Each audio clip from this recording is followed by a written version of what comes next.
Hey, and thanks for tuning in to another video. Today we're going to talk about a place I used to like to go when I would farm for leather to get those Rubedo leather scraps so you could refine those and make some leather. So for those of you who don't want to buy those, they really, at least on PC server, are not very expensive, and you can usually find them in good amounts.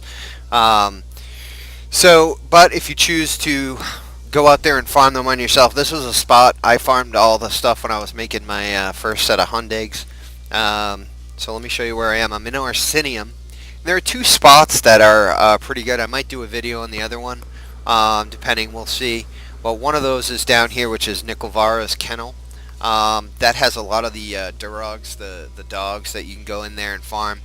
The place I like to go, not out of any particular reason, is Coal Perch Cavern. I went here when I was first doing Orsinium and made note of all the harpies that are there. And I like the drops. I thought it was pretty good, but you could actually jump back and forth. This one, the kennel's a little easier to get to because it's right next to the way shrine.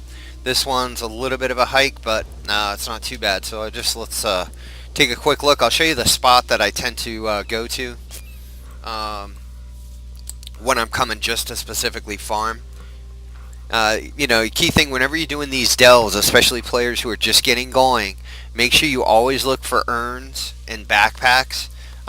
Loot everything, because a lot of times you can find motifs when you're in the specific zones, and some of those motifs, if you get lucky, you can get a rare one, right? So even these things that are sitting on the ground, make sure you loot those. For instance, there's a recipe I already have, but you always want to check and make sure you're looting the urns and backpacks when you see them, because you can get lucky and get rare drops, and it happens more often than you'd think. Alright, so the area we're gonna farm in is right down here, so we're just gonna shoot down there real quick just so this video doesn't drag out too long. So we're gonna head down to the south. Let me just pop off so I can get running here. We're gonna see if we can't just shoot through without dying. So we're just gonna head down south. Again, if you're traveling down here, just kill everything and go get those urns, all those drops and stuff. Now that's the boss right there. Okay, maybe we'll fight him just so we can see. So this is the boss, and remember, when you're doing delves, right? All the bosses, when you kill them the first time, or actually it can cycle, you're gonna get whatever the gear is in the zone that you're in. You'll get a piece of gear from the bosses. Then if you're a completionist like me, make sure you look for books and all that stuff, right? Okay, so we're just gonna keep heading down south to get to the area I'm talking about.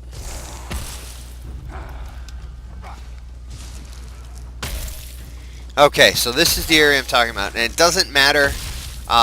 Remember, this is ESO, and it does not matter if you're sharing this spot with people, right? Because all you have to do is tag the mob, and you're gonna get experience for it.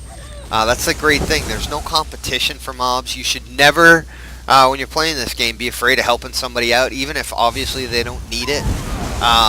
Never be afraid to help somebody out. It's not like you're mob stealing, and that was a concept that took me.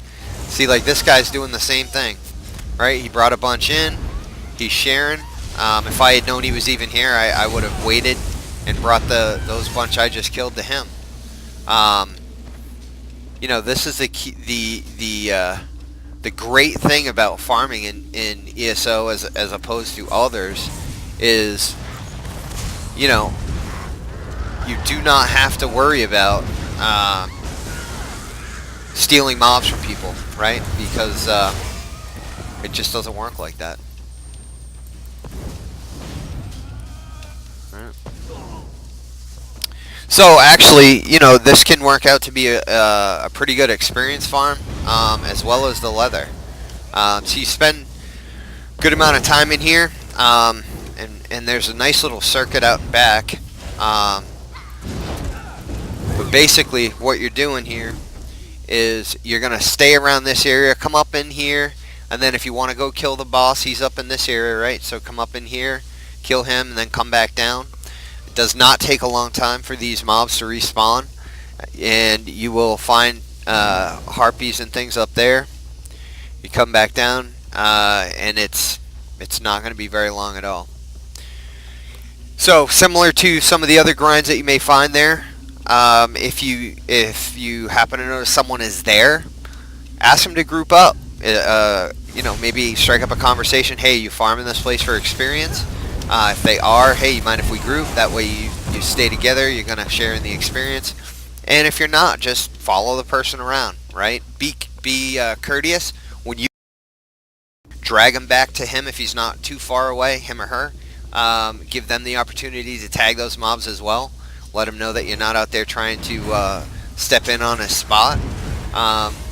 It's just courtesy. You help them out. ESO has a great community, and I think part of it is because of the great way they design this game. It